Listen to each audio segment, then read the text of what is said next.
Dan Howard, and you're watching Sporting Icons. Right, Dan, here we are at the Birtley Boxing Gym. How's everything with you? Yeah, good, thank you. How's yourself? I'm very well, thank you very much. As an amateur, you won a whole bunch of titles, haven't you? Yeah, 78 amateur fights, 71 wins, 10 national titles. Currently on the JB setup, and yeah, working towards more stuff. Yeah. Now, I was watching you spar Mark Dickinson. That's some real good rounds, wasn't it? Yeah, great rounds. Mark's a great kid, and the sparring that we've got in the gym, it can only push on and make it better.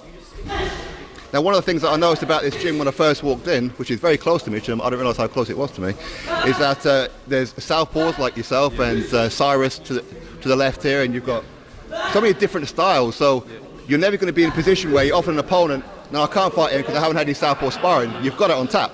Yeah, exactly. There's that much sparring in you and so many great kids. It prepares you for any style, any opponent. Yeah.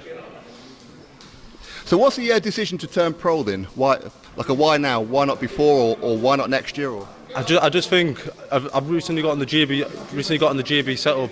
The chances of us going to the 2024 Olympics are slim. You know, I could push on and stay with JB, but like I say, there's a slim chance. I think I'd rather, instead of waiting about till 2028, where I'd be 27-year-old, I'd rather start now, start early, and hopefully by the time I would be at the Olympics, have some titles and push on and make a good name in the pro game.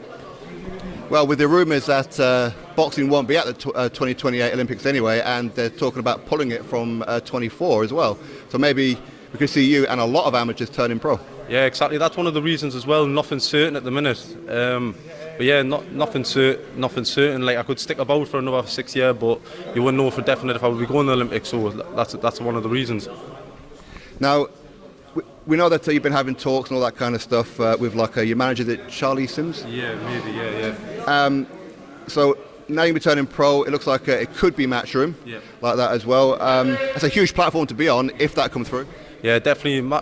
You've got to look at all the shows, but for me, Matchroom is the put on the best shows. You know, yeah.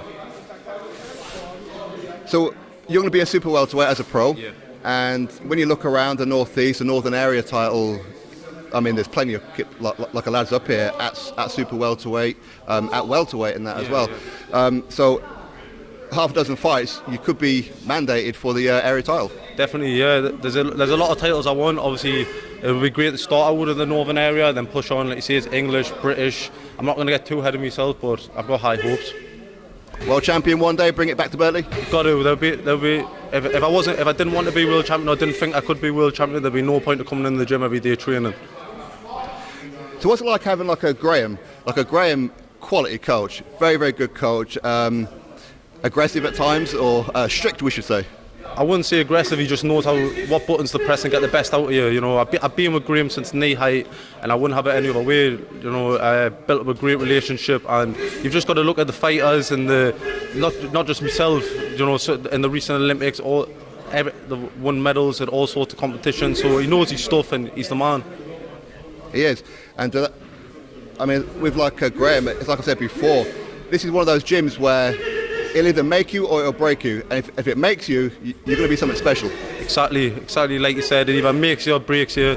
It's not for the weak, Birtley. Okay. Well, I mean, plenty of fighters have come through the doors here, like a Tommy Ward's come through here, Georgia O'Connor, Pat McCormack, Luke McCormack, and all these kind of ones. Obviously, you know Pat and Luke very well. Course, yeah, Pat and Luke very well. Great fighters, great amateurs, and Pat himself is doing very well in the pros. Hopefully, Luke soon. But you look at the stable that we've got now, and yeah, we've got a great stable. Okay, so when you officially sign your forms for Matchroom or whoever it's going to be, and you get a fight date, let everyone know on your social media, which I'll put in the description box. Yeah, everything will be on my social media, especially Instagram. It's just dan.howard. But yeah, once everything's official, it'll all be posted on there. And Dan, I appreciate your time. Thank you very much. Thank you.